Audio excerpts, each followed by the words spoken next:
And now, live from the Steel Twins recording studio in beautiful Traverse City, Michigan, it's your boys, the Cannonball, the Cannon, the Steel Twins. What's up, everybody? It's your favorite boys, the Steel Twins, for another round of voice acting. Yay! Yay! How's everybody doing on this hump day on the 1st of March? That's right, folks. It's already March. It's already March, guys. Where are we going with this? Where's the time gone? I mean, slow down. Unbelievable. It's going to be 2024 before we know it. And that's a year and that is a presidential election year. Oh God. I don't even want to talk about it. I mean, I have a sound just for that. You give me 2 seconds because we got to play it. Yeah. But anyway, we're here to win hearts and minds by doing a little voice acting tonight. So, yay! So, okay. Let's see. Voices. Okay. There we go. I'm not hearing the voices. So, okay. I guess we're gonna go right ahead and just dive right into the action, kids. Oh, wait. Before we do, we have to bring back. We got to do a throwback here. Tonight's stream is unofficially sponsored by my personal favorite beverage, Mountain Dew Code Red. I probably should find the zero sugar version of this, but you know what? It's a special occasion. So if you have yourself a beverage at home, either twist the cap off or pull the pin, because hey, package, what time is it? It's time to get bombed. Cheers. Cheers, mate.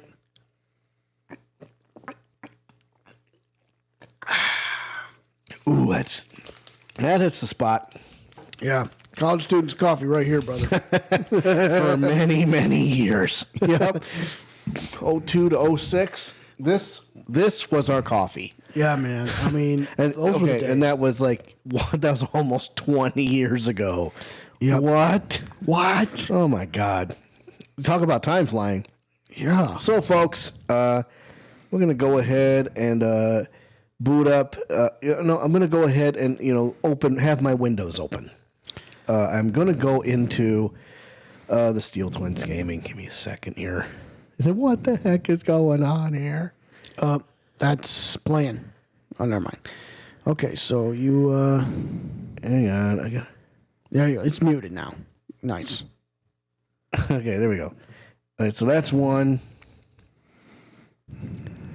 You may hear some reverb here, kids. Yeah. That's two. No doubt about it. Okay. Yeah, of course, that's three. Number three. Well, not quite yet. Number three.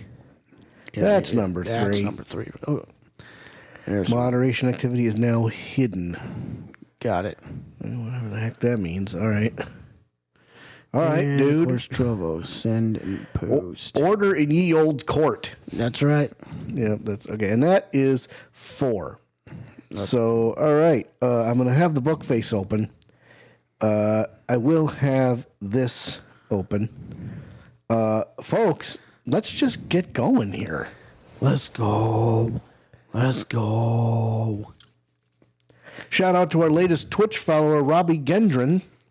I think we might have shouted him out last time, but you know what? He's a good dude. He deserves it twice in a row. Absolutely. Right. So, okay. Supports the autosave. All right. So when last we left our intrepid heroes, we were in the legendary Old Bailey courtroom when all of a sudden an assailant popped off a smoke grenade, and there was chaos in the courtroom, and everybody got pushed out. So everybody's had time to collect their thoughts, and we're ready to start the last part of this trial. So I feel a burp coming on. I just don't want to have it happen mid-performance, Right. So anyway, we will continue the adventure of the runaway room. Lock and load them, ladies. It's go time. Indeed. All right. Here we go. There it is. 18th of February, 12:52 p.m., the Old Bailey. Defendant's antechamber. What on earth just happened in there? Mr. Naruhodo, I managed to find out what happened. Miss Sasato. I was told it was an advanced form of smoke grenade, a type of exploding device that releases smoke. A smoke grenade? It sounds like the sort of thing ninjas use. They're just making sure everything is safe now. I think the trial will start again before long. But who would have done something like that? The police managed to catch someone who was trying to flee the courtroom, apparently. Flee the courtroom? Why? Well, it's a young girl of around 15, I hear. A young girl? Then could it be the other passenger that Mr. McGilded was just talking about? My thoughts exactly. So he wasn't lying. Oh, what's become of Mr. McGilded, actually? There's so many things I need to ask him about, but he's not here. I think he was summoned to the prosecutor's antechamber to answer some questions, along with the young girl. Who is she, I wonder? And what was she even doing here at the trial? She's taking a huge risk. For what possible benefit to herself? There's another matter that's troubling me. What's that? The 20 pence. According to the coachman, Mr. Beppo, let's see.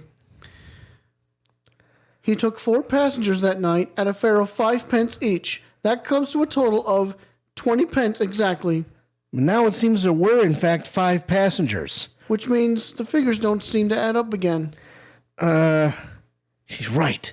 That is strange.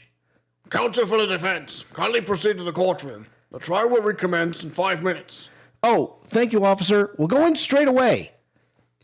Well, whoever she is, I imagine this young girl will be asked to take the stand and testify now. I really can't imagine what she's going to say, but it could alter the whole direction of the trial. We'll know soon enough, Mrs. Sato. Yes. Buckle up, kids. It's about to get real bumpy. Good news. The check cleared. It's go time. 18th of February, 1 p.m. The Old Bailey courtroom. There's the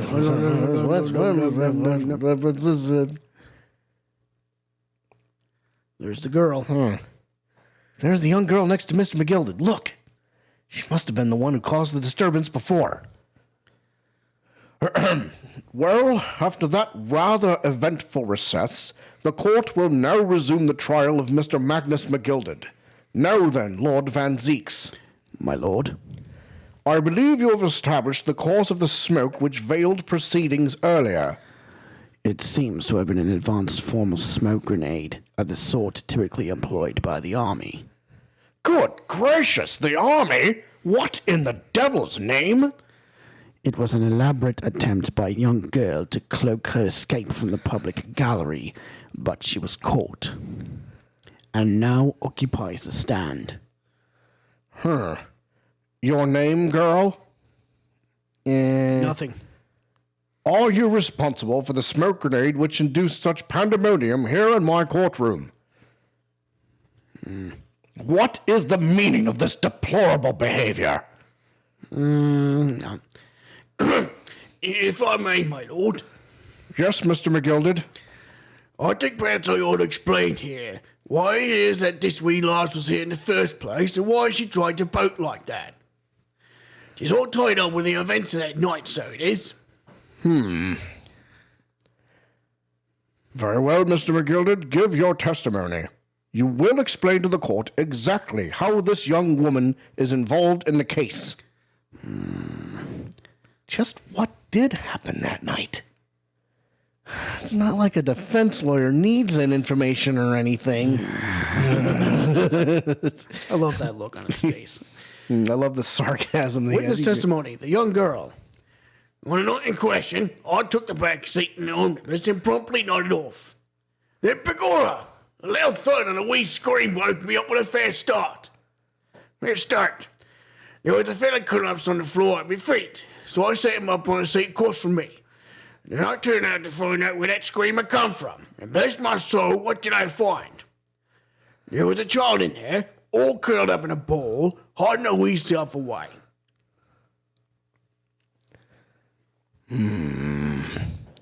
I remained somewhat baffled, I confess. But from what I gather, on the night in question, this young girl was indeed riding in the omnibus. Is that correct? It's exactly as the defense counsel said. This last was the fifth passenger, my lord. Very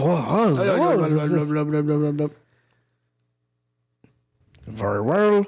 The defense may now cross-examine the witnesses. Are you ready, counsel? Yes, my lord. Or rather, no. I have no idea where to start.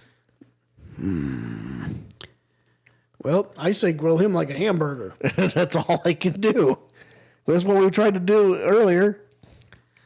On the night in question, I took the back seat in the omnibus and promptly nodded off. Hold it. And when you first got on the omnibus, were there any other passengers already on board?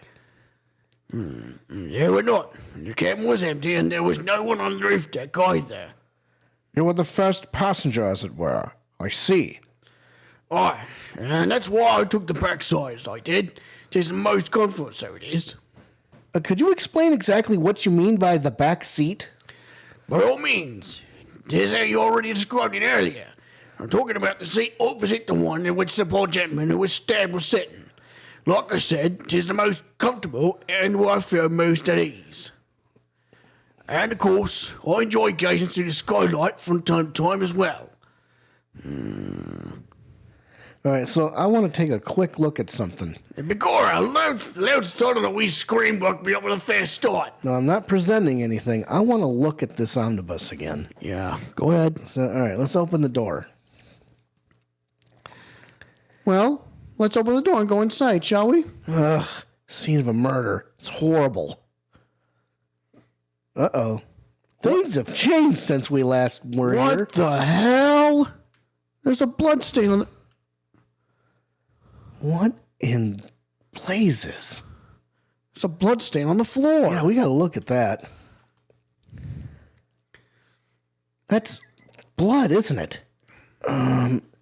Is something wrong? Oh, it's just, well, this blood stain is so obvious, that's all. And yet Van Zieks has made no mention of it. I suppose it does seem a little strange. Why do I have such a bad feeling about this? You want to talk about bad feelings? Yeah, look. The seat looks reasonably soft, but it's actually rather hard when you sit on it. It's only just wide enough for two gentlemen to sit side by side, really. Of course, an English gentlewoman would be dressed in such finery. It would be quite impossible for her to climb up to the roof deck, so she would have to be seated in here. A woman in a kimono would have the same problem. Women's clothes are very impractical, aren't they? Yeah.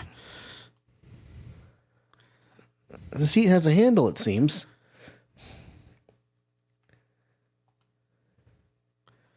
This is a storage compartment, but there's nothing in here. It's totally empty. Something doesn't seem right here, but I can't put my finger on what it is. Yeah, well, I'll tell you what. I'll tell you what it is. The fact that... Oops. Get on in. No.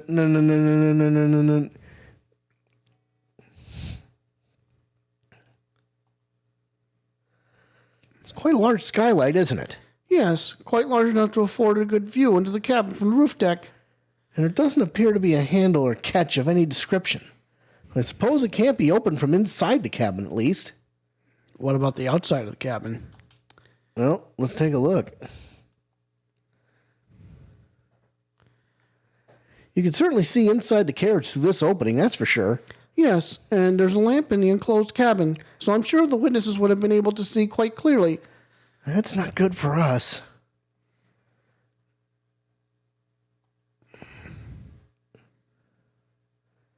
No. Okay, so let's go back. A loud thud and a wee scream woke me up with a fair start. Well, hold it! A loud thud, you say? And a scream? Aye, that's right. How can I explain it? It was like the sound of someone falling to the ground. That sort of noise. So you think it was the sound of Mr. Mason falling to the floor having been stabbed? Well, now, you'll remember I was asleep at the time, so I wouldn't like to say. and when the sound woke me and I opened my eyes, there wasn't a soul to be seen in the carriage, but the fellow on the floor. You didn't see anyone. At the same moment, you did hear a scream. From the seats above you on the roof deck, I presume. Not above me, no, my lord. 'Twas from inside the cabin. Well, I wasn't altogether thinking about the scream. No, I was too stunned by the desperate sight before my eyes. There was a fella collapsed on the floor at my feet, so I set him up on the seat across from me. Hold it. You sat him up? The victim, you mean? That I did. On the seat across from me, as I said, I could plainly see the poor devil was already gone. And you wouldn't leave a dead man just lying on the floor now, would you? Just common courtesy, so it is. I find that a little hard to believe. All right, Lord Van Zieks, now why would that be? You wake to find a man lying dead at your feet in a carriage. Any normal person would hail the cabman. Any upstanding member of London society, that is. Well now, as you know, I'm in something of a special line of business. The business of lending money at exorbitant rates of interest. Unfortunately, my lord, not everyone is thankful for the help I offer them, and some wouldn't have even seen me dead. So I did try, where at all possible, to avoid getting myself in a tangle with trouble. Are you suggesting you were just going to leave the man there? Heavens alive, no! I was always intending to report it, so I was. Only, I had a mind to find out the whys and wherefores first. The whys and wherefores? Right you are. There were some details I wanted to understand before anyone else got to meddling. That we scream I heard, for example. Wouldn't your good stuff do just the same? Yes. The scream he says he heard at the same time as the thud of the victim collapsing. Then I turned to find out where that scream had come from. And bless my soul, what did I find? Hold it. I'm afraid I don't understand. I'm sure you told the court that there was no one else in the carriage except yourself and the victim. So I did, sir. So I did. As far as I could see, that is. What do you mean by that? Well now, just a queer thing. The wee scream I heard as I woke up, it came from, if you'll excuse the vulgar expression, under my backside. Good gracious. Under your backside? And when I lifted the seat on which I'd been sitting, I found there was a wee cubbyhole there for storage. Mr. Naruhodo, we can examine the omnibus ourselves, remember? Yes, of course. The whole bus was submitted as evidence. This would be a very good time to have a thorough look around inside. Which we did. And that's when I found her.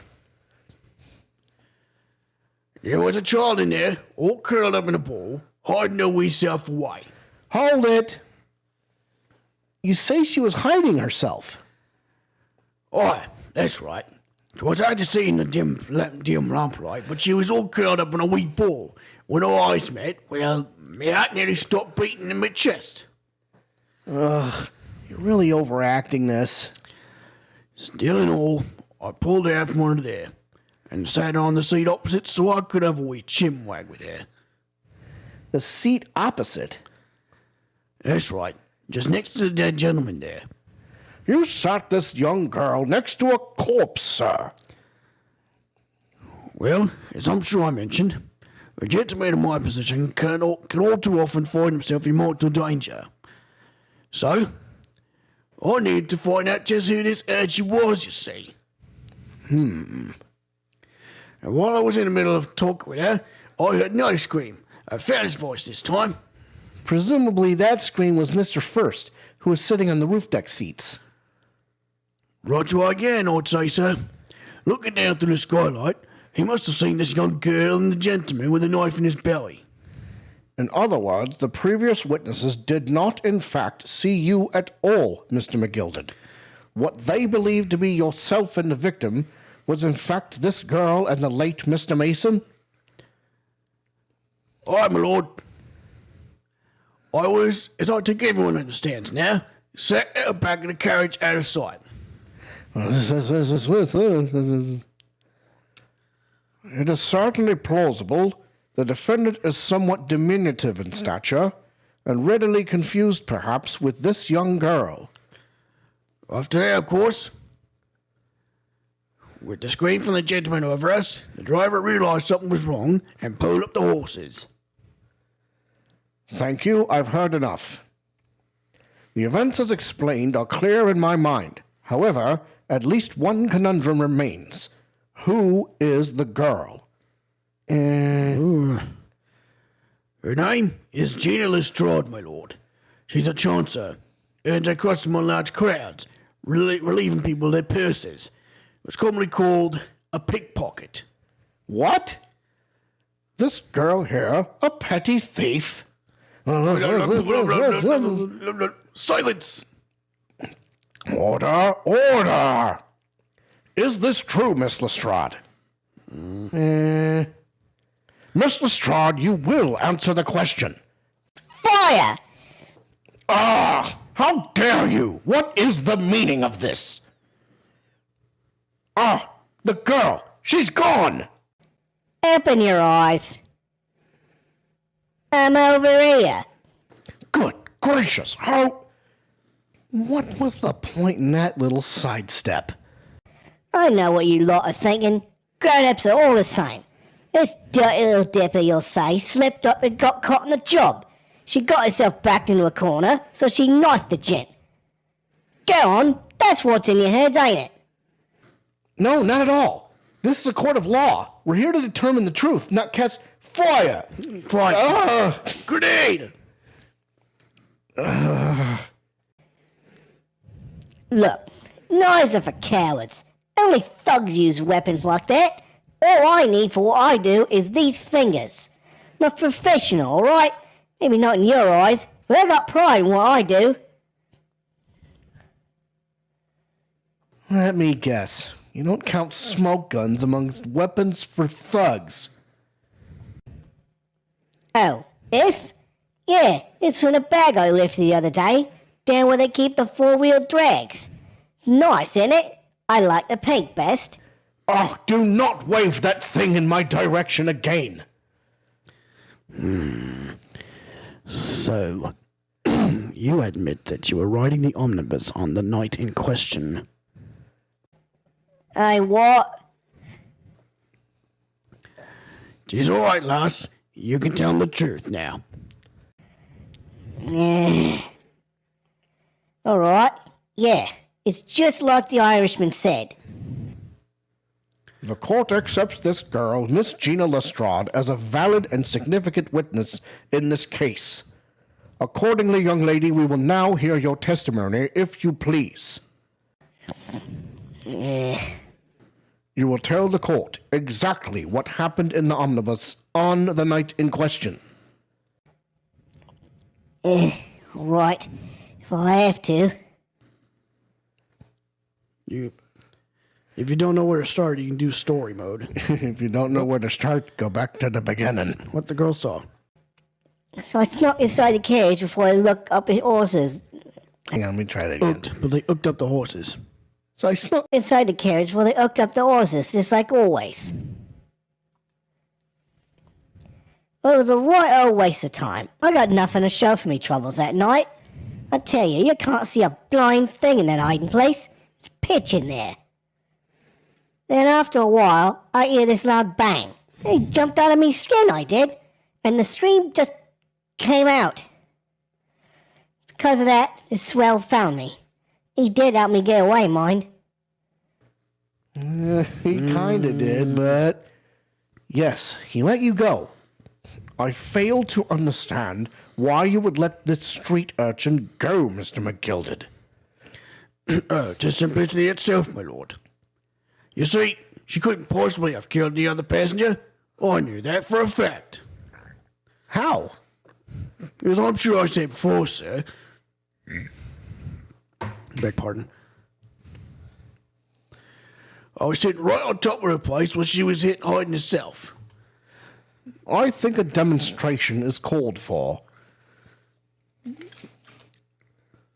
This is where I was sat that night. Gotta hydrate. Yep, absolutely. And the cubbyhole of which you have spoken is underneath this seat, I presume.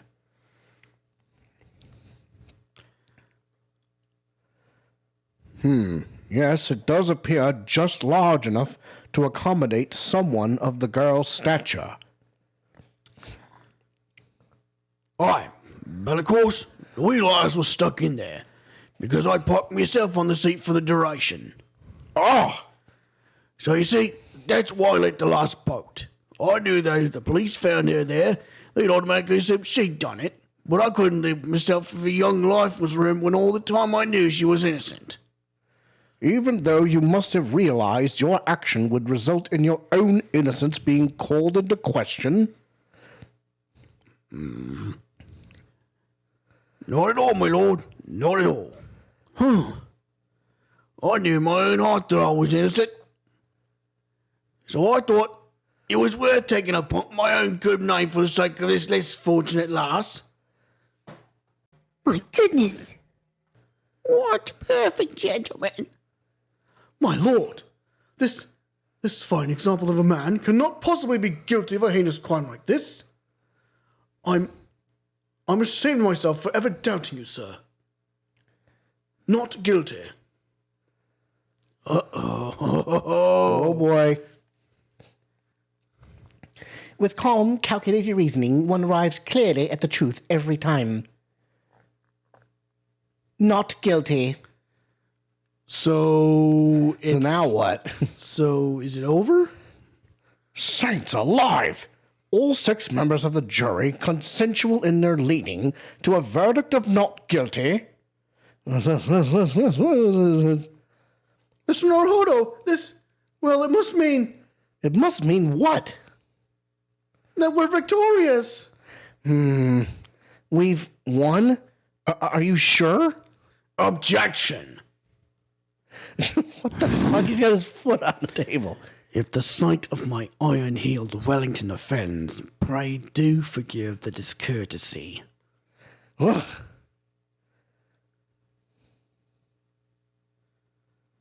This really is a consummate example of the one monumental flaw in British judicial practices. Huh? Where evidence and reasoning should be paramount, emotion rules the day. Emotion?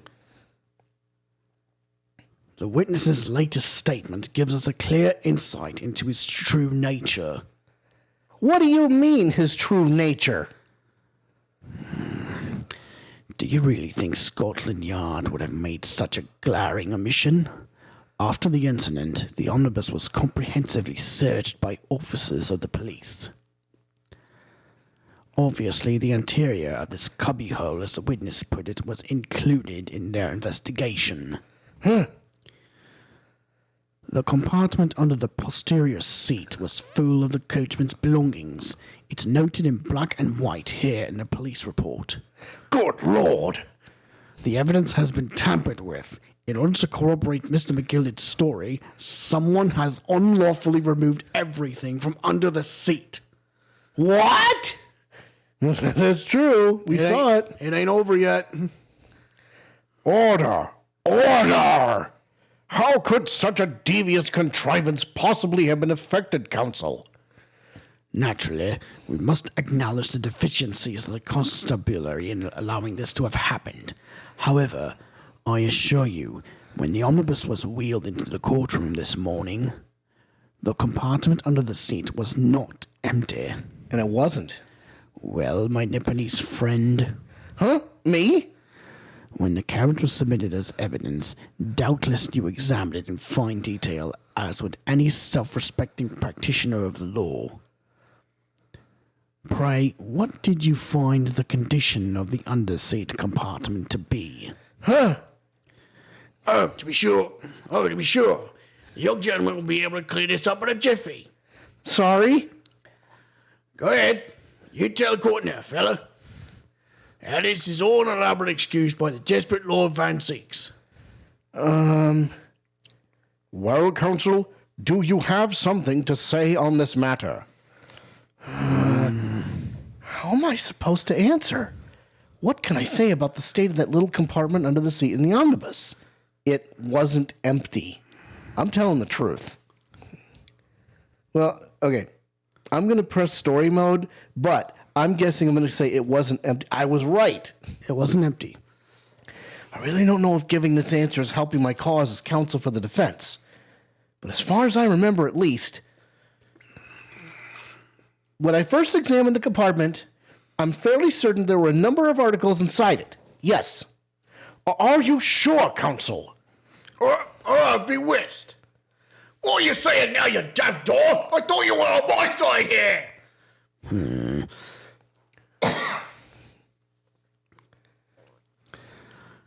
What game are you playing? Your task is to defend the man in the stand. Why would you say something to compromise his position?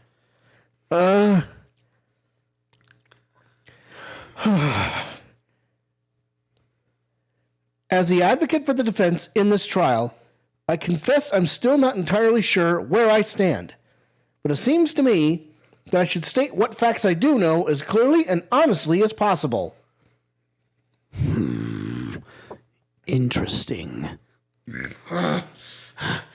Tis not altogether pleasing, fella.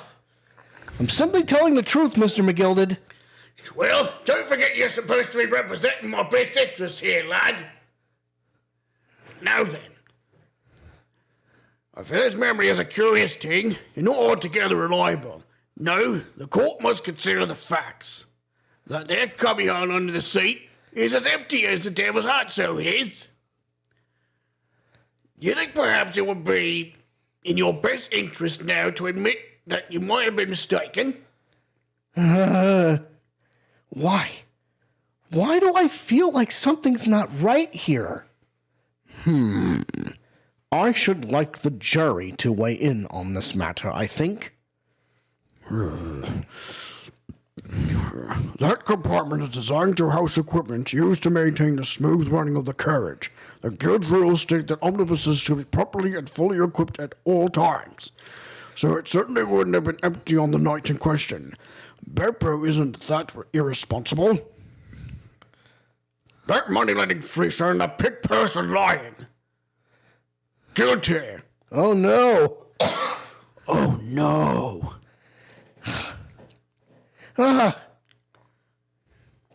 I can't believe I was nearly taken in. The stinking rich are always stinkers. Nothing but cowards, the lot of them. What? Oh, no. It's a trick. Of course it's a trick. Guilty. Oh, 2 down. Man. Quite so. I must concur here. Guilty. Oh, no. Wow.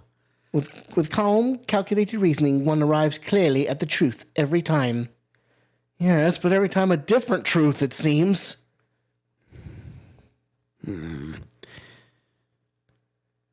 My lord, I humbly exhibit the scales of justice.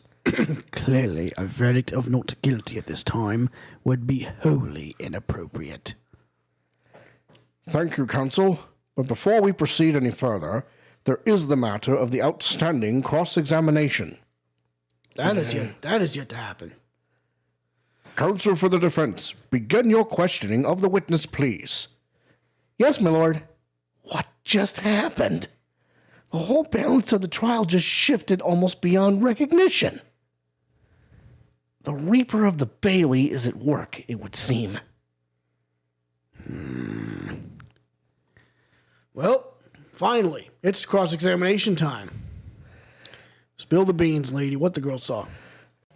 So I snuck inside carriage before I hook up the horses, just like always. Hold it.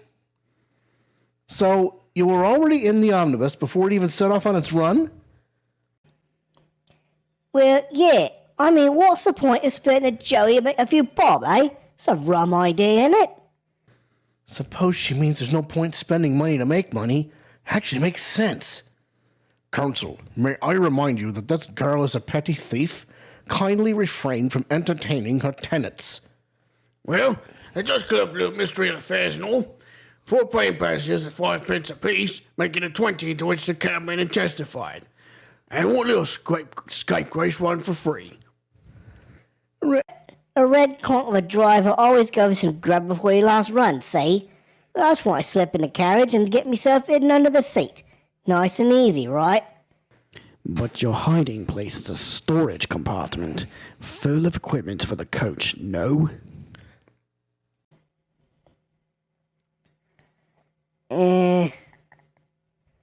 Yeah, there's brushes and buckets of water in there, sure. I always chuck all that out and cram it in a corner somewhere. No one ever seems to bother much. And yet, according to the report filed by the police officer who first arrived at the scene, the compartment was full of such paraphernalia. Well, I don't know nothing about that. Like I said, I moved all that stuff out so I could hide under the seat. That's all I can tell you. It seems we've reached the end of that line of inquiry. Continue. It was a right old waste of time. I got nothing to show for me troubles that night. Hold it. A waste of time? Why is that? Well, most nights I'm on my own and the guard permitted... Hold on. Well, most nights I'm on my own and the guard permit at least some of the time. I beg your pardon? Did you say guard permit? Oh, yeah. Well, that's what my kind call it. You'd say the omnibus, I suppose. Point is, any normal run, the carriage ain't got no one in it for a while. And that's when you come out of your hiding place and get away. That's it. Only that night. This cub was sat on me seat from the start. He didn't budge the whole way, did he? Not 1 inch. I was totally stuck. Do you mean to tell us that you were present in the carriage for the duration? You were under the seat the entire time while events unfolded in the enclosed cabin? Yeah. Right, mister? To be sure. Oh, it's as shocked as anyone. You don't expect to let the cushion you've been sat on and find a job now, do you? So this Miss Lestrade couldn't possibly be the culprit then. I'll tell you, you can't see a blind thing in that hiding place. It's pitch in there. Hold it. So you couldn't see out into the cabin at all? Not a jot. Most days I push a cushion up with me head and look out the crack. And I can have a butcher's a woman a fiddle. I thought you were a pickpocket, not a butcher. I mean, I can have a look. See, I get under as plush the other one, see? So most of the time the passengers plant themselves opposite. For some reason that night, this here Irishman spent the whole journey right over me head. For that reason, you weren't able to push the cushion up to peek out. I see. Truth is, I ain't too happy in small dark places. Feels too much like being thrown in a clink. It's the only place to hide in them carriages, so it's Hobson's choice. Why doesn't she just stick to picking people's pockets in the open, then? I'd say there's some reason that she's not letting on, judging from her demeanor. Anyways, I was a bit scared. I had to just stick it out under there. Nothing else for it. And after a while, I hear this loud bang. And he jumped out my skin, I did. And the scream just came out. Hold it. When you say a loud bang, do you mean the noise of someone falling to the floor? Could have been, I suppose. I don't remember so well. Point is, it made me jump. And you let out a scream involuntarily. That's right. And then I felt the cushion over my head get lighter all of a sudden. Presumably when the defendant got up in order to help the victim, yes. Or not. It could equally have been the moment the accused stood in order to stab his victim, could it not? Well, girl, did you see what happened at that crucial moment? Yeah, I saw it. Huh? I pushed up the cushion and had a quick butcher's while I had the chance, didn't I? Irishman was sitting up the bloke what had fallen on the floor on the seat opposite. That matches Mr. McGilden's account, of course.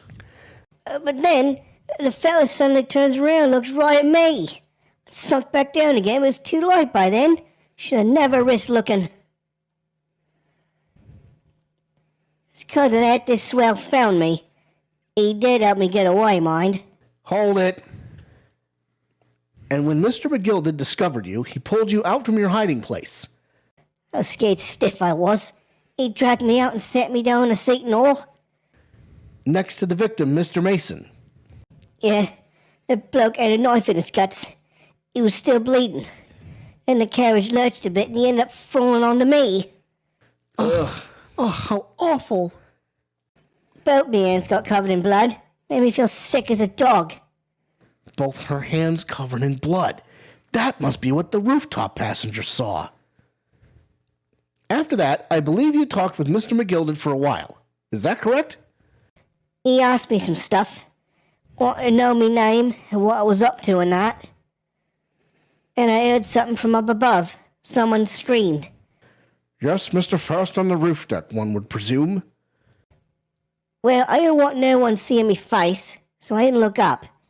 And the horses were drawn up smartish, and this here Irishman says to me, "Get back under the seat. I'll see you can get away later."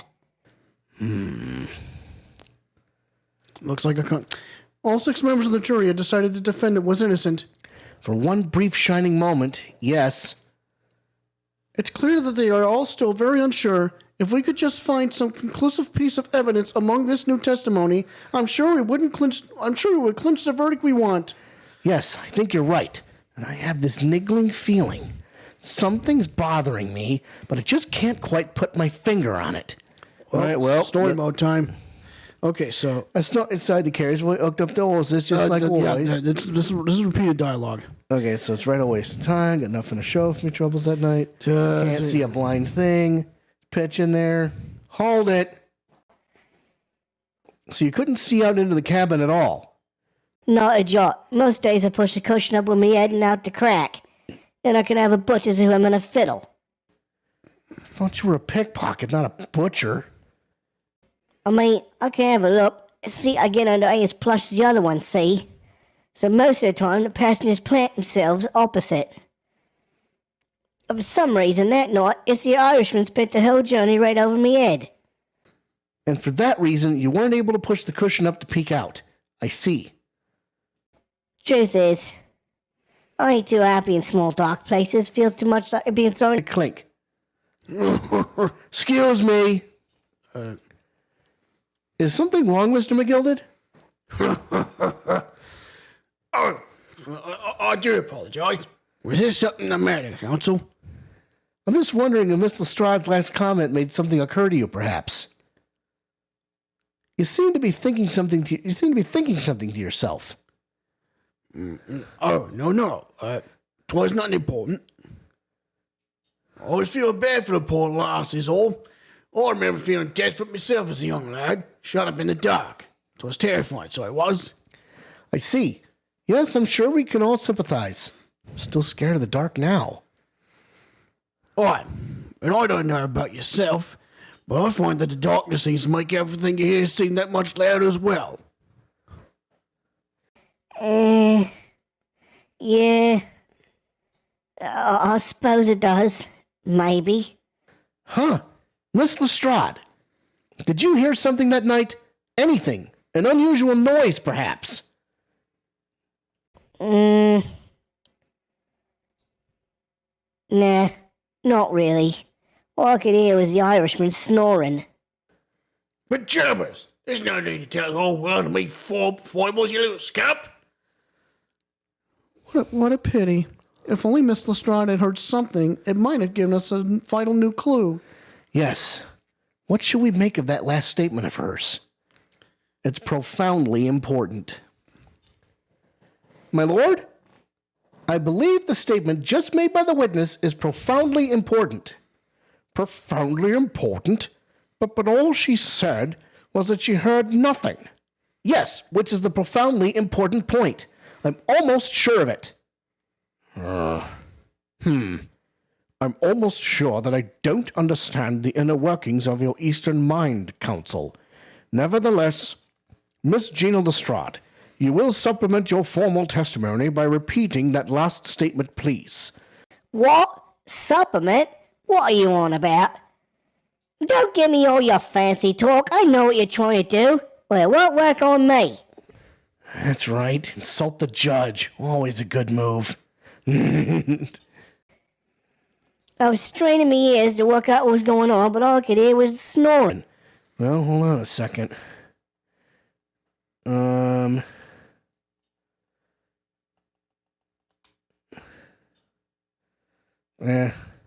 Hold it. So you were straining to hear what was happening the entire time, since the moment you hid yourself. Not exactly, no. Sorry? Well, there's no one in the cabin to start with. I could just push the cushion up and have a butcher's to see what was what. But then, when I saw his swell getting on, got me head down so he didn't notice me. And Mr. McGill had sat on the seat under which you were hiding, correct? Yeah, would you Adam and Eve, What a mug. So all I could do was listen. I was waiting to jump out there as soon as I heard him leave, see? Heard him leave. But would he? Not likely. Even though he stopped here and there, I never heard the door open. Not quite. So I just had to stay put and listen to him driving his... So I just had to stay put and listen to him driving his pigs to market, snoring like an old dog he was. Are there any conclusions we can draw from that, I wonder? It doesn't add up. Miss Lestrade, what you have just told the court is clearly at odds with the facts. Ah! At odds? Are you sure, man? Absolutely. It seems my learned Nipponese friend is not as dull-witted as I feared. Van Zieks realized it too.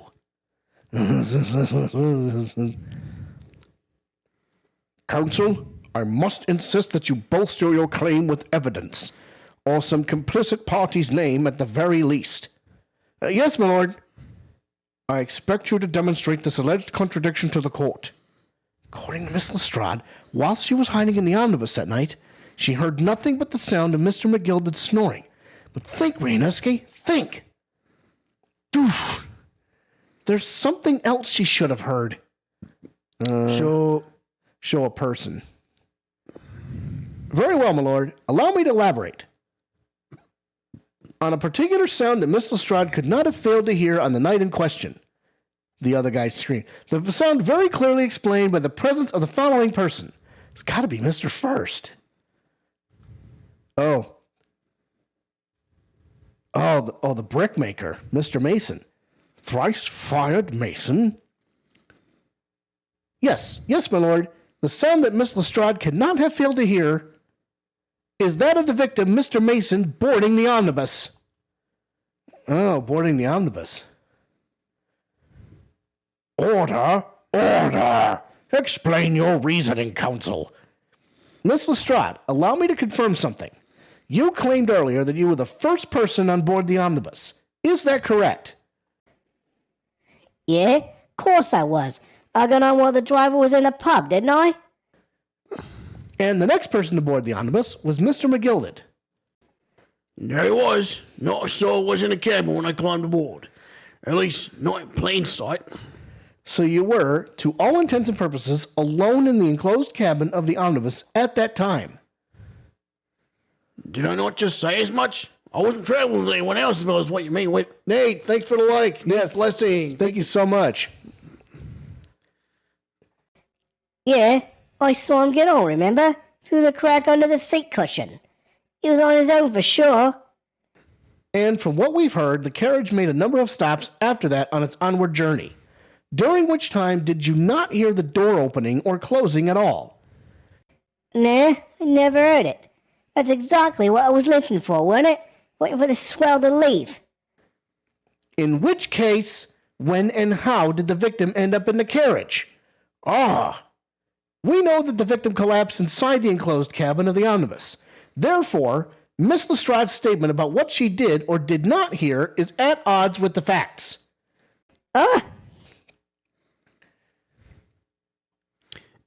Yes, this petty thief's statement was clearly flawed. Lord Van Zieks. Yes, he knew. He knew all too well that there was an inconsistency in Mr. Lestrade's statement. It would seem words of thanks are in order for my learned friend. What are you talking about? You have demonstrated matters impeccably. This witness and her colorful statements are entirely unreliable. Her words are convenient untruths, nothing more. He's dead right. How could the victim possibly not have boarded the omnibus? That makes no sense whatsoever. And this girl's a pickpocket. Let's not forget that. Guilty! No! Oh, no. She didn't even say anything. I didn't want the judge to deal with you, Mike, just because she has some rather naughty ways. But I must say, I can't abide liars. And neither can I. Mr. Foreman. I didn't want to judge the girl just because she has some less than salubrious ways, but I must say, I cannot abide liars. Guilty. Oh. Mr. Naruhodo, that's 5 jury members leaning towards guilty.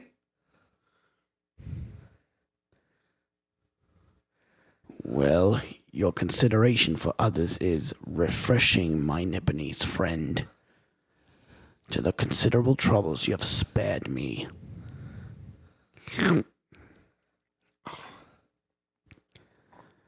Yes, very refreshing. God!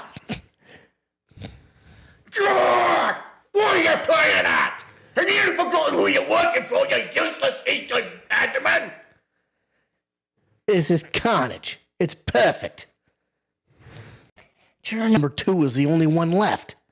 Mr. Naruhodo, the way this is going... I know.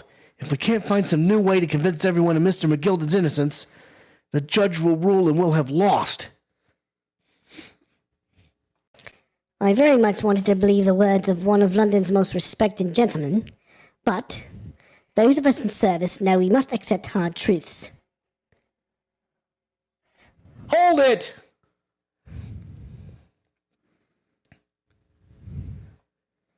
Yes, the witness's last statement seemed to have revealed a critical inconsistency in her story.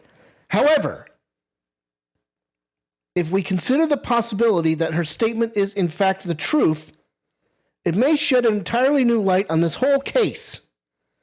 What are you saying? Counsel! I'm sorry, sir. Whatever do you mean? Counsel, I will not tolerate you attempting to prorogue my adjudication. Explain yourself at once. When the accused boarded the omnibus on the night in question, the victim was nowhere to be seen. Subsequently, the carriage door was not heard opening a single time, as testified by the witness in the stand. And yet the victim's body was found inside the carriage. If this petty thief's words are to be believed, how do you explain the victim's miraculous appearance inside the cabin of the omnibus?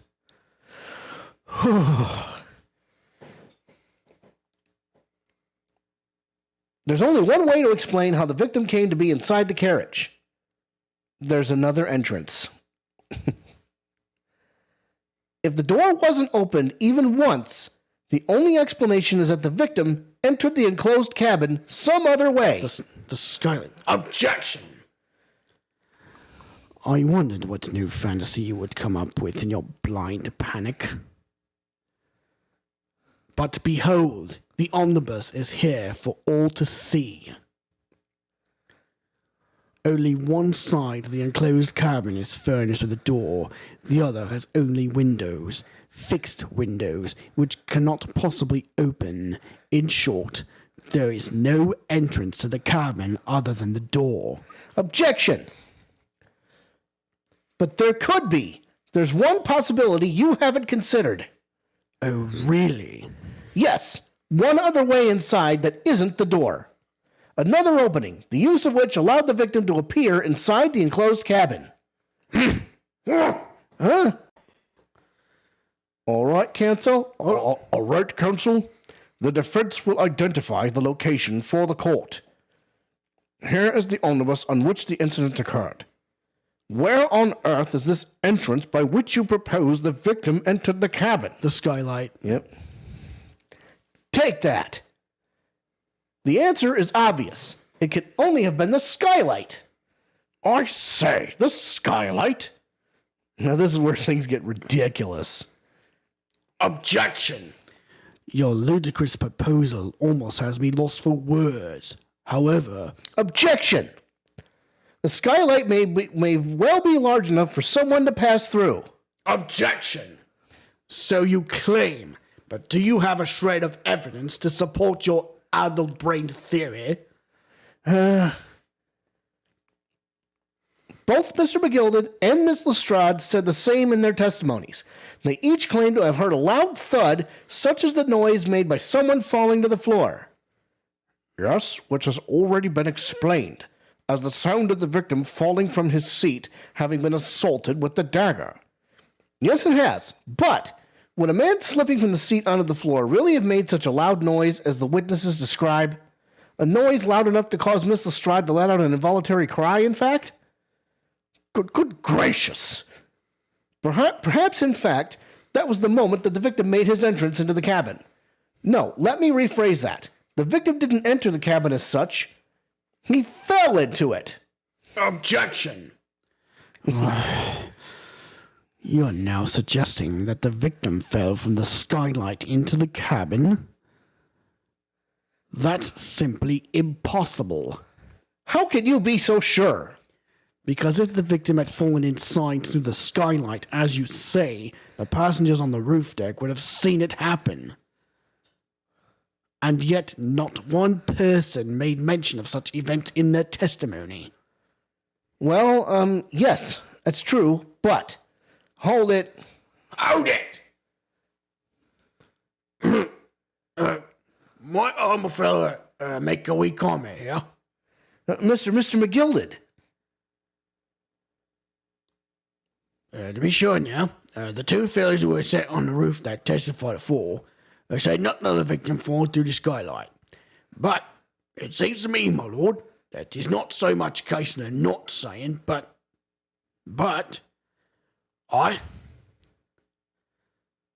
tis a case of them being unable to say.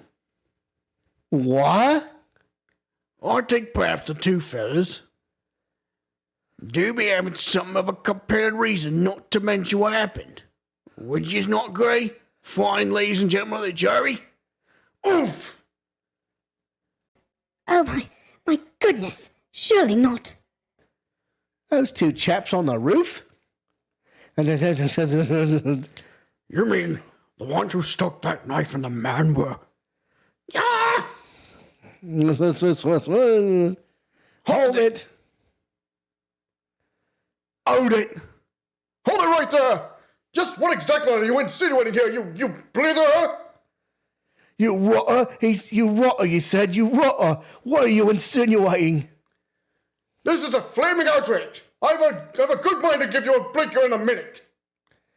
He'll give you a shine in a minute, he said, and so will I. Mr. Fairplay. You're effectively accusing me, a city gentleman and well-respected banker, And me, a very angry hatter. suggesting that someone like me could have stabbed that man in the guts. It's a disgrace. It's scandalous. I protest. I protest in the strongest possible terms. That's right, I protest too. About you, you rotten scoundrel. Order, order, order! This is not the time, witnesses. I will not permit this wanton invasion of the stand. Return to the anteroom at once. But this is beyond reason, my lord. It's outrageous. It's very hurtful, you know. My lord, If I may comment, Go ahead, Lord Van Zieks. it was the defense that incited this outburst from the witnesses. My learned friend has seen fit to abandon all protocol and accuse the witnesses without proof. Accuse? I never intended to. It seems, young Nipponese, that your command of the English tongue is wanting. Huh? You propose to this court that the victim fell through the skylight from the roof deck of the omnibus. That hypothesis cannot possibly stand without the rooftop passengers being aware of the events. You have branded these gentlemen liars. You have intimated their criminal guilt. In our British courts of law, that is what is termed a baseless accusation. Huh? I know it was rash to put this idea forward without any actual evidence, but you can't just dismiss it without a second thought. What are we wasting time for? Get them to testify. I thought there was something fishy about that hat from the moment I laid eyes on the fellow. We have to see this matter through now, one way or another. If there is a filth and rubbish in our midst, we must dispose of it at once. Testify! What's happening, Mr. Naruhodo? The spectators in the public gallery they're in a complete frenzy. Mr. Fairplay and Mr. First. My lord. You will take the stand again and make another formal testimony in reference to the indictment brought by the defense. Yes, my lord. I didn't come here for this. There's no time to think this through. All I can do is keep pushing forward. All right, looks like the final testimony. This is so bad. Oh man, refuting the accusation. We were the only two people up on that roof deck, dead or alive. I could swear to that. If anything had happened while we were sitting, don't you think one or the other of us would have noticed? In any case, none of us know the first thing about the victim. We had no reason to kill the man. The skylight was shut the entire time, I tell you. We couldn't have possibly have opened it. If you're so sure the victim fell through the skylight, where's your proof? Oh, we'll find it for sure. I must say that on listening to this testimony, it's somewhat hard to imagine how either witness could have performed any malevolent act on this open rooftop deck without the other noticing forthwith. That's right. You see? We're innocent, I tell you. Although logically, of course, the argument falls down if the two of you are in collusion with one another. What? Aye. According to investigations by Scotland Yard, the two witnesses shared no common dealings. Ha! Well, I don't trust coppers anymore, and I trust the stinking rich. Something doesn't feel right here. The trial is going in our favor, really. So why do I feel so uneasy? 'Cause he... Find out for yourself. Yep. Counsel for the defense, over to you. Your cross-examination, please. Oh, yes, my lord. It's go time. Lock and load. This could be the final cross-examination of this trial. Has to be. We were the only two people up on the roof deck, dead or alive. I could swear to that. Well, let's look at that omnibus again.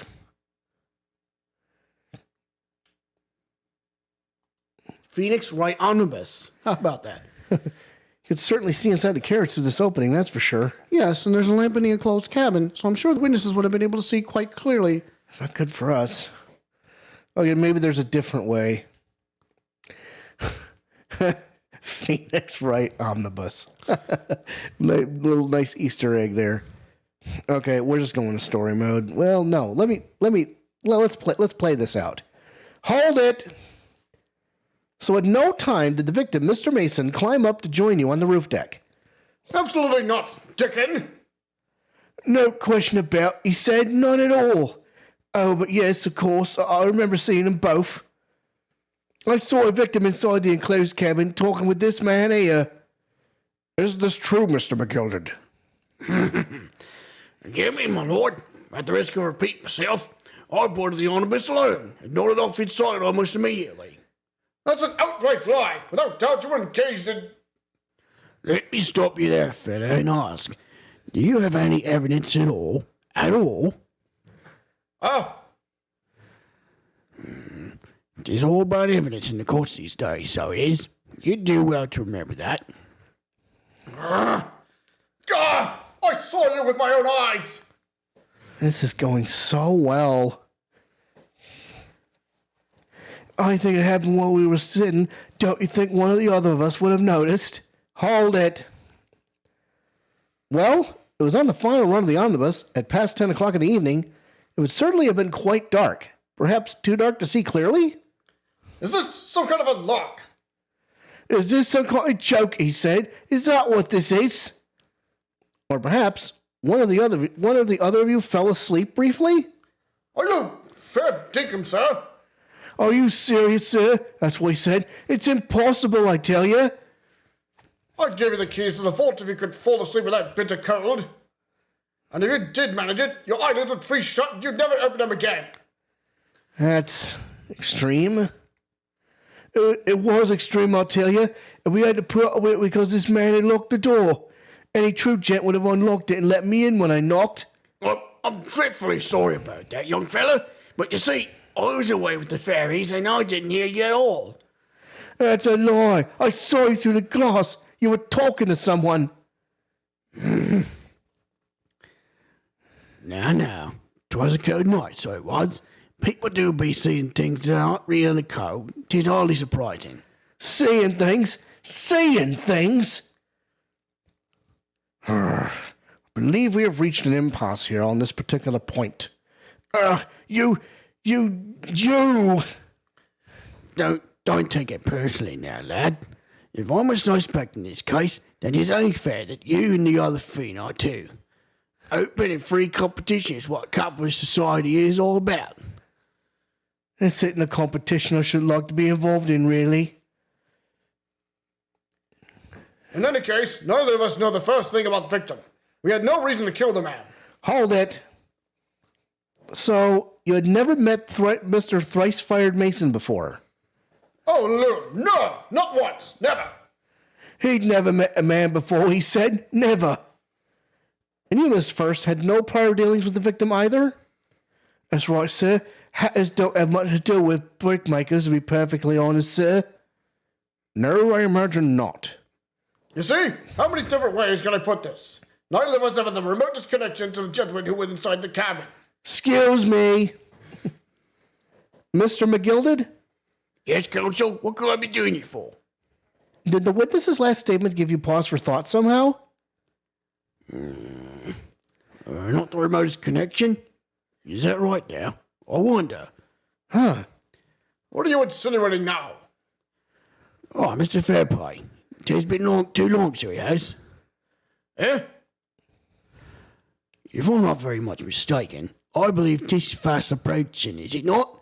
Your repayment date. I beg your pardon? You borrowed 20 guineas from me, sir. At an unconscionable rate of interest? You tricked me. It's extortion. Well now, is it a touch of begrudgery, is it? It's sort of begrudgery that might motivate a fella to pass his crimes off on another. Ah! Huh. And young Mr. First, Me, sir? What do you want with me, sir? you do be making hats for a living, do you not? That there top hat sliding about on your head, is that one of your own creations, is it?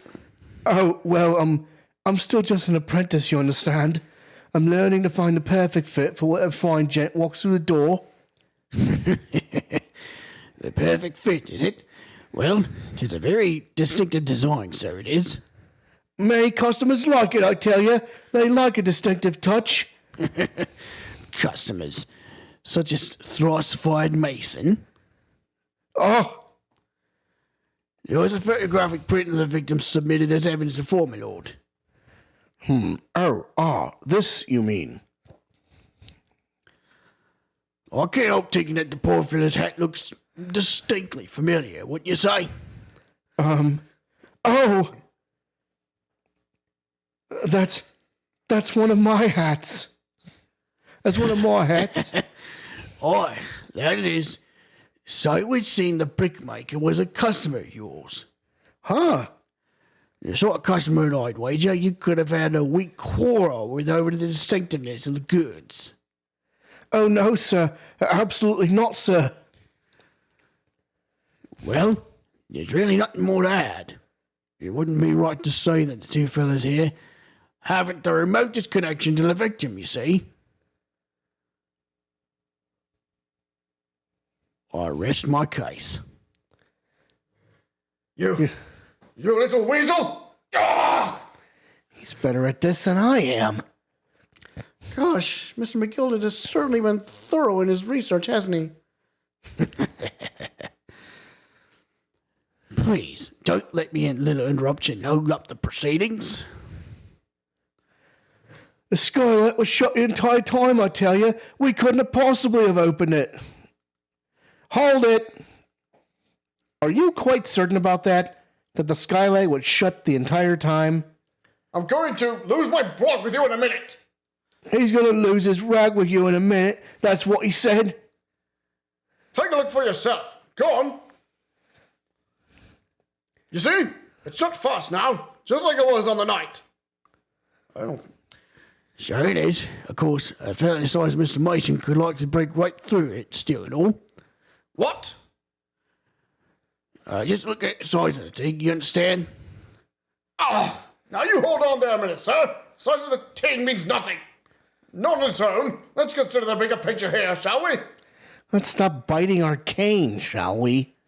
I was riding the omnibus on another occasion when, a broke wind, loudly. I shot myself with it as it happens. This is an unexpected confession, Mr. Fast. Oh, I just mean to say, well, the point is I tried to open the skylight, you see. But just my luck, I couldn't make it budge. The stench was terrible. Everyone was looking daggers at me, sir. Went as red as a rogue, I did. Are you expecting me to sentence you? Oh my God, you forgot the audio. Wow. We might have to do this one over, kids. Maybe. Special attraction. An hour and 13 minutes in. Okay. It's my fault for not reminding you. Yeah, it's both our faults. So, oh no, sir. The point is, the skylight can't be opened. I tried and tried when I was inside that cabin of shame. What the? Is she? Excuse me. Do you have something to say about that, Miss Lestrade? Miss Lestrade?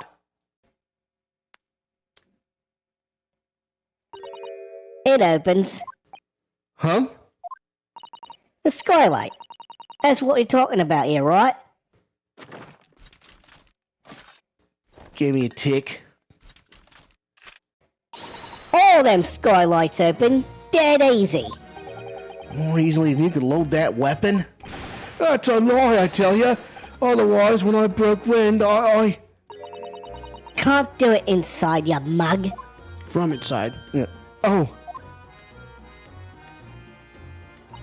Look, a few weeks ago, I was up on a roof deck of one of them drags, and I had a great haul. I mean, I had purses coming out my ears. Miss Lestrade, this is not the forum to be eulogizing on the subject of your criminal activities. Well, anyway, I had a bit of a scare. When I lifted the last bloke's purse, he got wise to me.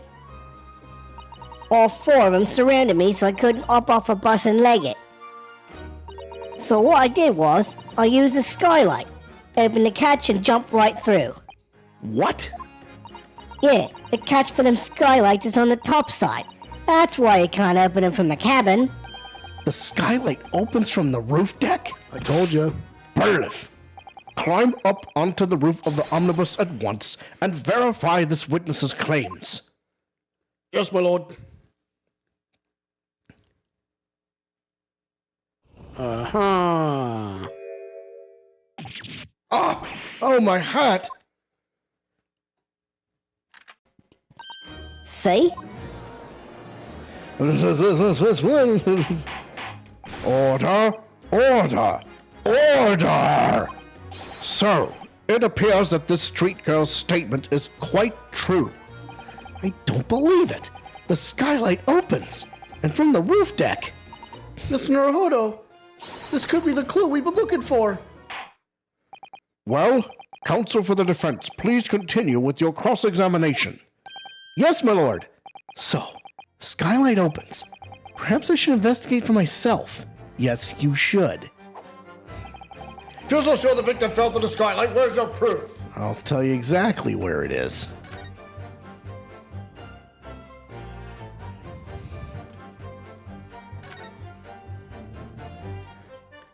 Skylight was fastened shut. So the skylight was fastened shut before. But now the catch has been undone. We should be able to open it.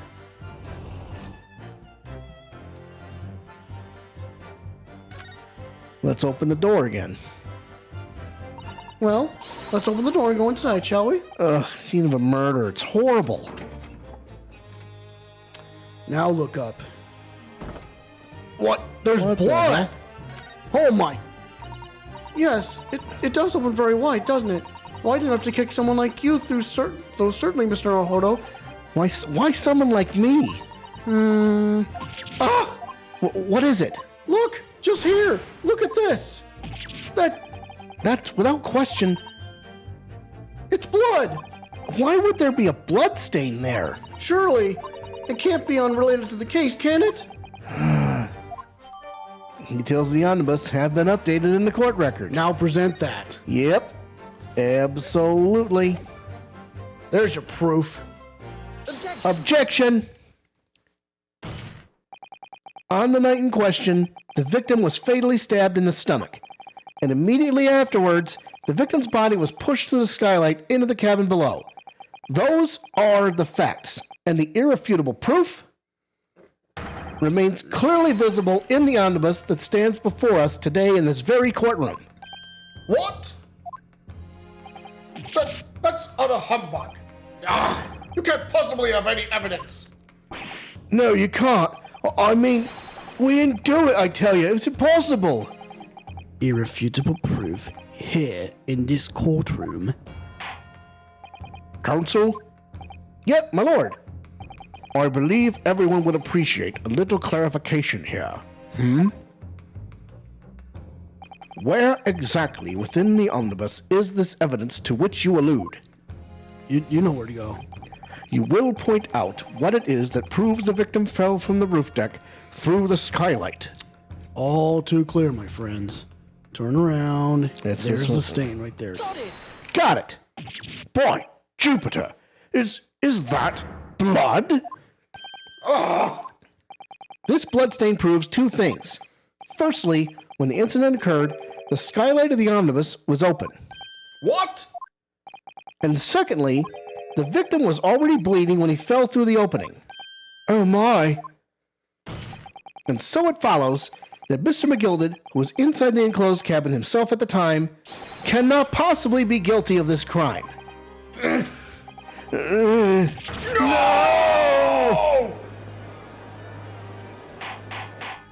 Order! Order! Order! Hold it! Hold it! But the blood could have sprayed up there when the fellow was stabbed inside the cabin. And only found its way to that one particular spot on the skylight. Sure, and that would be very convenient. And let's keep in mind that the skylight catch can only be unfastened from the roof deck. I myself wouldn't have been able to open it now, would I? But, there's no way to know for certain, is there? If the gent really fell through the skylight, I mean. Why don't you have a good look at the floor of the cabin between two seats, mister, first?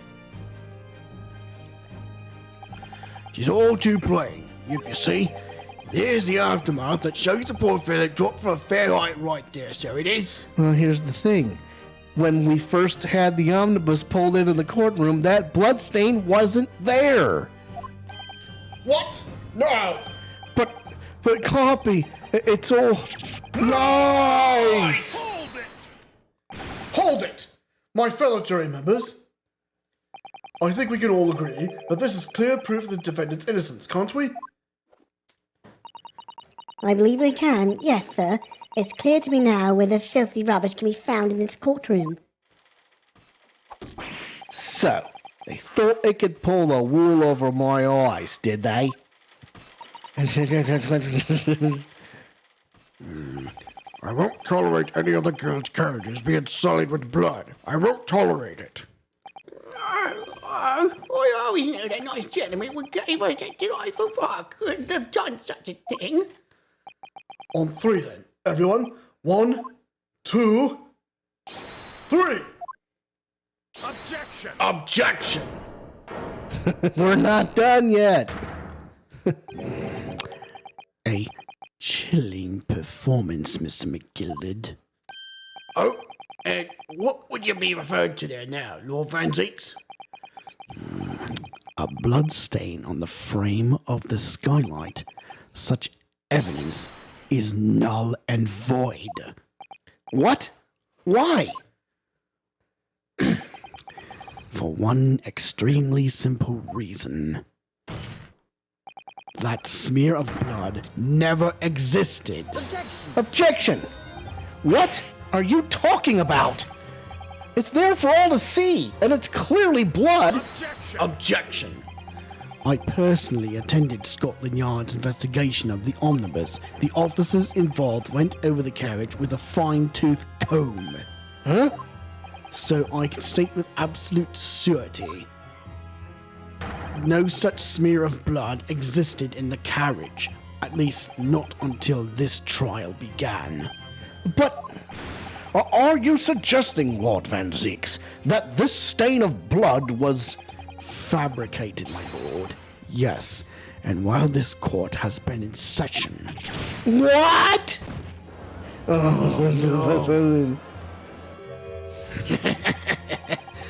What a palaver. I must say I didn't expect such crude reasoning from a prosecutor of your standing, Lord Van Zieks. But I'm Magnus McGilded, a fellow known all over the capital for his fine contributions to public life. I don't take kindly to slander, and I'll fight it to the bitter end. Even if it's rolling off the tongue of the reaper of the Bailey. Mr. McGilded, I realize that this is your first appearance in court as the accused. However, I am well aware of your involvement behind the scenes in a great many affairs of dubious nature. You're very adept when it comes to avoiding getting your own hands dirty. And each time it happens that a case you're involved in is investigated, you adapt the facts. Adapt the facts? What does that even mean? When you wield a fortune the size of Mr. McGilded's, however ill-gotten it may be, nothing is impossible. Tampering with evidence, manipulating the scene of a crime, bribing witnesses. I toast your ability to concoct the most convenient of stories, sir. Tut, Lord Van Zieks. This will not do, to be sure. Will it now, counsel? Huh? Oh, no. I think it's fair to say this does all sound like a rather far-fetched excuse by a desperate man. The blood on the skylight didn't exist, you say? But, if you will all cast your minds back, it's not true that the omnibus there has been in the courtroom the entire time. How could anyone possibly have put a smear of blood in it without the world and its wife seeing? How about a couple hours ago when there was smoke in the room? Isn't that right now, counsel? It's true. The omnibus has been in full view the entire time that court has been in session. My learned friend. Huh? here's to hearing your opinion on this matter in your own words. As you wish. Could someone have tampered with the omnibus during this trial? If you're asking me, I think it could have been possible. And that's exactly what they said. As a defense lawyer, it's my job to advocate for the defendant as best I can. Still, I feel as though there's something even more important at stake here. There is no evidence to suggest that the defendant did as my learned friend suggests. However, in terms of having the opportunity to carry out the alleged tampering, there is one possibility. Oh, Good gracious! Explain yourself, counsel.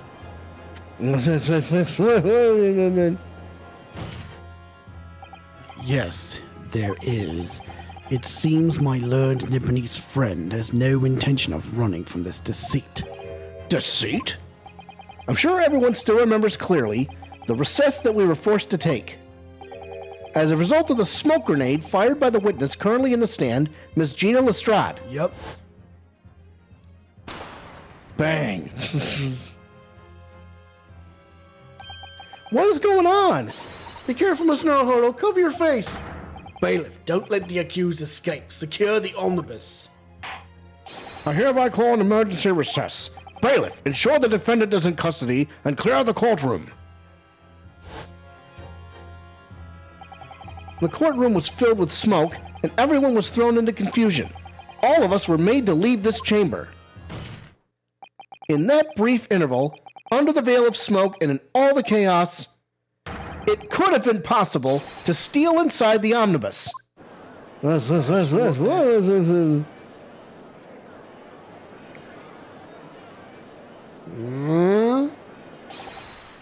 you wise? What are you trying to pull, you rotten feckless gouger? Feckless gouger? You're supposed to be defending me! There's a wicked plot! There's a plot to undermine me, so it is! Objection. Whatever you think this is, it changes nothing. The facts are the same. After this courtroom was evacuated earlier as a result of the smoke grenade, a number of inconsistencies materialized in relation to the omnibus. Inconsistencies? Such as? To start with, the storage compartment underneath the rear passenger seat. When the police investigated the omnibus, this compartment was full of the driver's items. Secondly, we had the smear of blood on the edge of the skylight. As I have said, that was not present at the start of the trial this morning. Unfortunately, Lord Van Zieks, no one is able to corroborate your claims. That's true. When the omnibus was first wheeled out, both the storage compartment and the skylight were shut. Accordingly, I'm afraid to say we cannot establish with any certainty if this evidence is the result of tampering or not. Indeed, my lord. No doubt there was not a single person who saw fit to verify such things. What do you think? Sorry? About the omnibus, is there anything else unusual about the omnibus? I have an inkling. My lord? Yes, counsel? There is one further inconsistency. A mark that surely could not have been present at the start of the trial. What? What in the devil's name are you going to say now? If you dare to betray me, you little maggot, you better stop watching your back. Silence, McGilded. The court awaits the defense's clarification. This trial keeps swinging one way and then the other. I have no idea what's the truth and what's deception. What am I supposed to believe here? I shall have to ask you to elaborate, counsel. Where exactly is this alleged mark that you claim appeared at some point during the trial? Well, it's down here. This bloodstain. Got it! If we consider that the victim fell through the skylight onto the floor of the cabin, you would certainly expect to find signs of blood where he landed. But as far as I can recall, this bloodstain on the cabin floor was not there when the omnibus was first brought into the courtroom. True. Good Lord!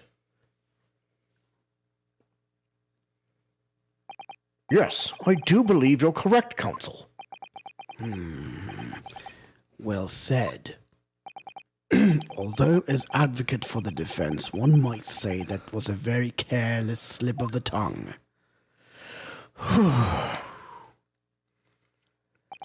believe that bloodstain on the floor is a decisive piece of evidence. But if the question is whether that evidence is genuine, or whether it was unlawfully fabricated by someone, I feel compelled to admit that there's at least a possibility that the evidence is fake. Look, it's all about morals here, kids.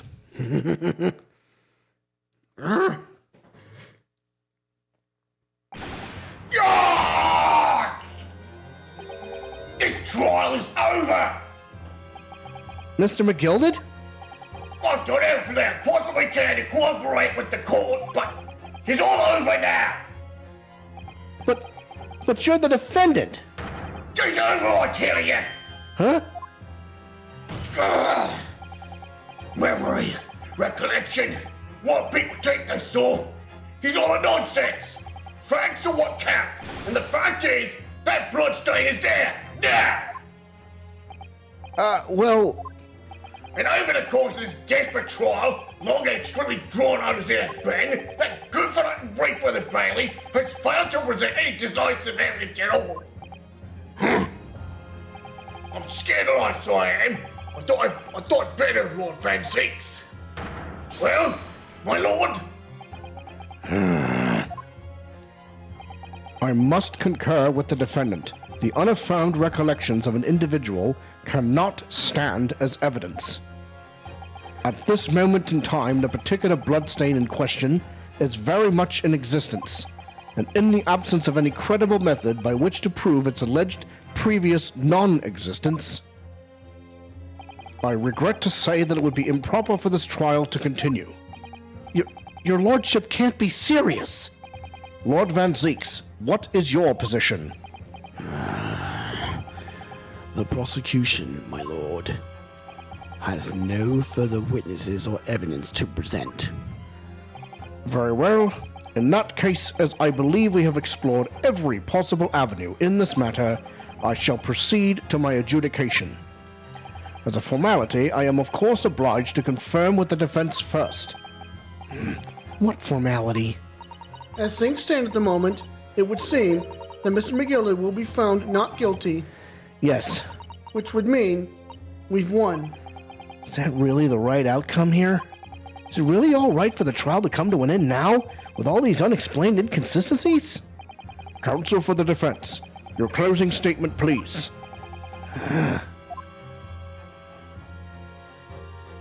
Yes, my lord. The defense believes that, I'm going to say the defendant could be guilty. Because well, hang on. Well, we don't, okay, here's, I'm Just gonna finish the sentence. Yep. Either one, I guess. I am here in this courtroom today to advocate for the defense of my client, Mr. McGilded. However, at this moment in time, I cannot in all good conscience attest fully to the defendant's innocence. What are you saying, man? Without any question, there is no conclusive evidence to prove that the defendant is guilty. However, there is also no conclusive evidence to prove that he is innocent. Good gracious me! Order! Order! This is unprecedented behavior, counsel. A defense lawyer calling the accused's innocence into question. Are you of sound mind?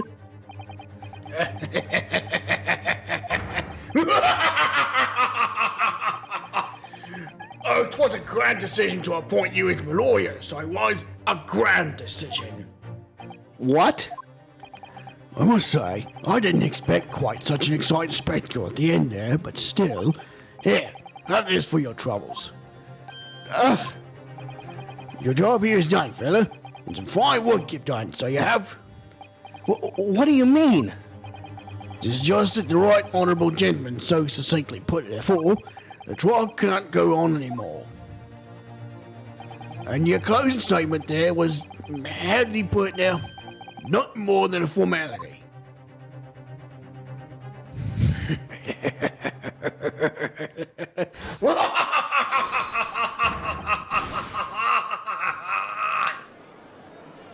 Wow. Why is he laughing? I really don't know what to make of all this. Was the evidence we've seen genuine, or was it fake? His lordship would be fuming. Any unsightly rubbish should be disposed of promptly, as I said. The stinking rich are always guilty of something. You mark my words. I feel terribly ashamed that I ever doubted that lovely man who gave us the lovely park. Now that proceedings have unfolded in this way, I am compelled to declare a premature end to this trial. Furthermore, the court must accept the defendant's plea. I thank you kindly, my lord. I hereby pronounce the verdict of this court. Say it with us. Objection! But we still haven't determined if the bloodstain in the omnibus is genuine or not. We don't know if these witnesses are telling the truth or a pack of lies.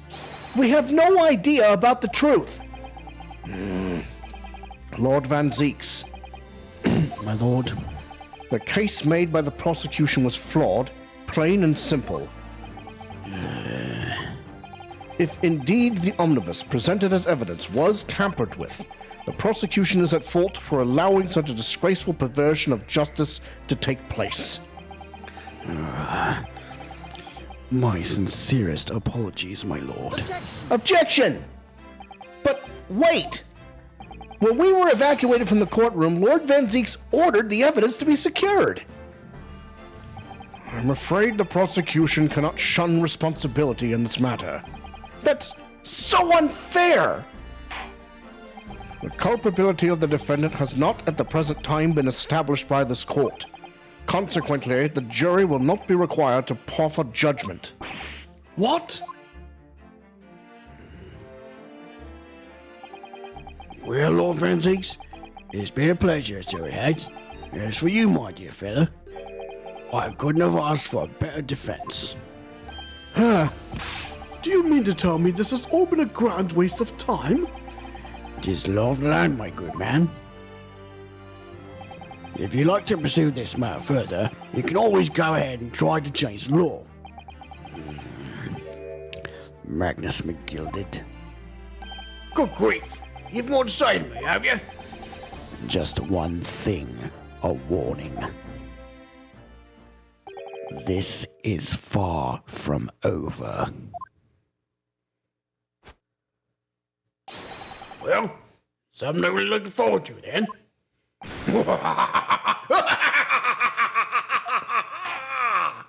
I hereby pronounce the defendant, Mr. Magnus McGilded, say it with us, everybody, not guilty.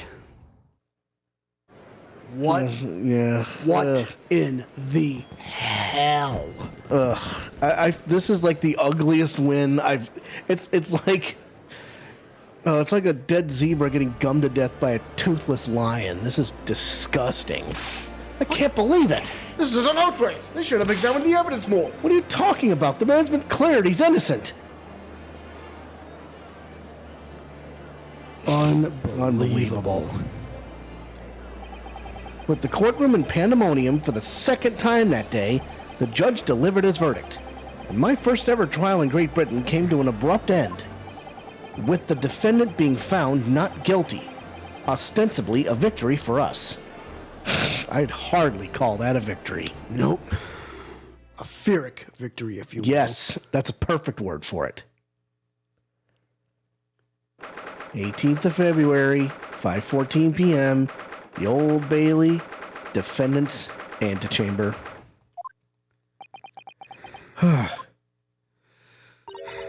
That certainly was a long trial. Yes, it was. Your first ever trial on foreign soil and your first victory. It was a wonderful performance. My heartfelt congratulations. And to you, Mrs. Sato. Thank you for your assistance. I suppose we should be happy. Trouble is, we're still completely in the dark about what actually happened. Well, we didn't have enough time. But isn't it wrong? I mean, who was actually responsible for Mr. Mason's death?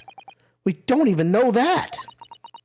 The sole aim of the defense is to obtain a verdict that exonerates the defendant. You carried out your duty to perfection. I think you did. Mr. McGilded. And that girl is with him too. Well, it seems the stories are true. Oh? What stories? About the 6 enormous fireworks they do be letting off where there's a verdict of not guilty. See a fourth wall. I'm sure you must have seen them now. Spectacular, wouldn't you say? Yes, definitely. Right, it was a sight to behold, and to be sure it was. And I viewed the tank, I suppose, for having an opportunity to see it. Oh, I don't know about that. I'm not sure I really did anything. What on earth are you saying, fella? How did I walk out there a free man, then? I don't think it was so much thanks to me as down to your planning. You're a straight-talking fella, aren't you? I must say, you had me astray in the head there once or twice. But you're young and headstrong. Just water under the bridge. Congratulations, Mr. McGilded, on having your name cleared. Nothing's resolved. There's only one thing that matters to me. Oh? Aye. They've all seen that I didn't do that odious and obstinate deed. 'Tis grand, is it not? I suppose it is. Now the fine fellows of Scotland Yard can take matters in hand and sort out any wee details. They'll see it for it is. They'll get to the truth. I've absolute faith in them, so I have. After all, I do be providing a good number of their wages with all the taxes I pay. It's not that funny. So then, as we agreed beforehand, 1,000 guineas for your troubles, fella. Oh, no, I couldn't possibly accept that much. Alright, bewitched. You're humble people, are you? You from the east? Well, if you insist. But have this, still and all, you deserve a reward. Mr. Magnus McGilded. Everything is ready, sir. If you'd like to follow me into the courtroom. Into the courtroom? What's this, officer? This your nose head to believe? I hope it's not inconvenient, sir. There were some changes to the schedule. What changes? Well, I must be making tracks now. Just time for the inspection. Sorry? What inspection? They're going to examine the omnibus again, so I'm told. I asked if I could be present for it myself. They're going to examine it again? Now? Naturally, I'm under no obligation to take part in any more of this matter now. But as an upstanding member of London society, I do be doing my best to help where I can. 'Tis a gentleman's duty, so it is. Huh. So then, fairly well. It was an absolute pleasure meeting you. I hope you have a while of a time while you're studying here in Great Britain. And there he goes. Free man. Oh, I forgot she was here too. Back off, you Cov. Don't move. Whereas I want to say, get a move on. She really does take forever to load that thing. Miss Lestrade, would you mind putting that thing down? You're a grown-up. Sorry? And I ain't all grown-ups. Oh, you are. Naughty, naughty, running off like that. Is this some kind of picnic? Who's this little girl now? And taking that with you as well. I was looking forward to the trial and run of my experimental smoke grenade launcher. Ha! Oh, do you want to play? You won't beat me. Excuse me, but who are you? And what the heck are they doing with loaded weapons in an inside building? What the heck is going on here? Got him. Oh, good day to you. I'm, well, the inventor, I suppose, of that machine. The inventor? Well, normal smoke grenades are so dull, don't you agree? White, white, and more white. If you have to be shrouded in smoke, it could at least be a pretty colour, I thought to myself. Do we have to be shrouded in smoke, though? At all? I just took my eyes off it for a moment whilst I was changing onto a different omnibus and Jeep enged it. Luckily, I fitted it with a telegraphic beacon. Tell a what's it what? I have no idea what this girl is talking about. Anyway, you're coming with me now. Back to my laboratory. What? What for? To apologise, of course, silly, to my technician. What? You mean say sorry? You must say sorry when you've done something wrong. Surely an adult has told you that before. An adult? Ha! I don't listen to no adults. Come along then, follow me. Fine. Have it your way. Oh, good. You see, I knew you'd want to do the right thing in the end. I'm fairly sure that's what she wants. I'm fairly sure that what she wants is not to get shot by that massive gun of yours. No shit. We'll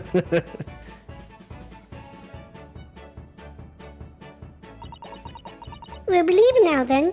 Bye-bye. I'm so sorry for all the fuss. What the hell? She was a lively one. Well, do you think perhaps we ought to be on our way now, too? Yes, you're right. But where to? Oh, We haven't had time to find a place to stay. No sooner did we arrive in London than we had to rush here. All our traveling cases are still with the bailiff. I was originally planning to spend today in search of lodgings. But at least this late hour in the day, I'm afraid we may be out of luck. Don't worry though, I have a plan. If the worst comes to the worst, I've heard of a lovely park where we could spend the night. Please tell me you're not thinking of McGilded Park. I know it may be a little chilly at this time of year, but our youthfulness will see us through. I'm not so sure about that. I think a midwinter London night will freeze a young person solid just as easily as an elderly one. Oh dear, that doesn't sound agreeable. Now I'm starting to regret turning Mr. McGilded down. That 1,000 guineas would have paid for a lovely warm room or mansion. No, they'll figure something out. And so, the trial to determine my worthiness for the study tour was over by the end of our first day in London.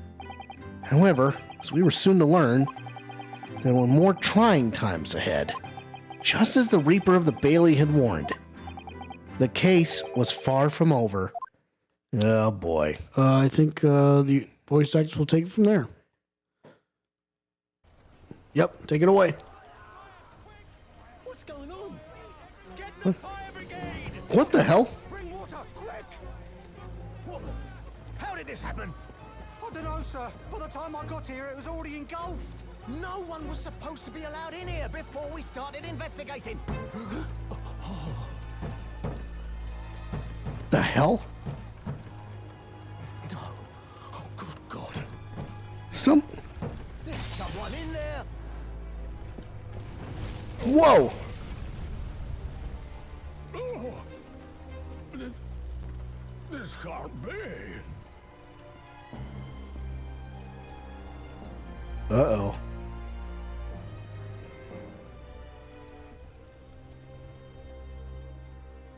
What the fuck?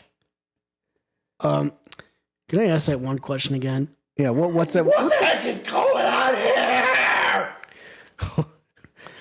Oh my gosh. Well, that's the end of that case. That's Yeah. one thing. But No kidding. But what is it with that burning omnibus? Well, Man, the only thing we're gonna have to figure this out next week, kids. that's right. There's nothing quite like a slice of intrigue, kids. So, well, I hope you guys enjoy the video. At least the last 20 minutes of it, because the first part had no game audio in it. We are terribly sorry about all that. So, but anyway, I hope the acting performance makes up for it. So, I'm the Cannonball Alex Steele. I am the package, Andrew Steele. We are the Steele Brothers, and we are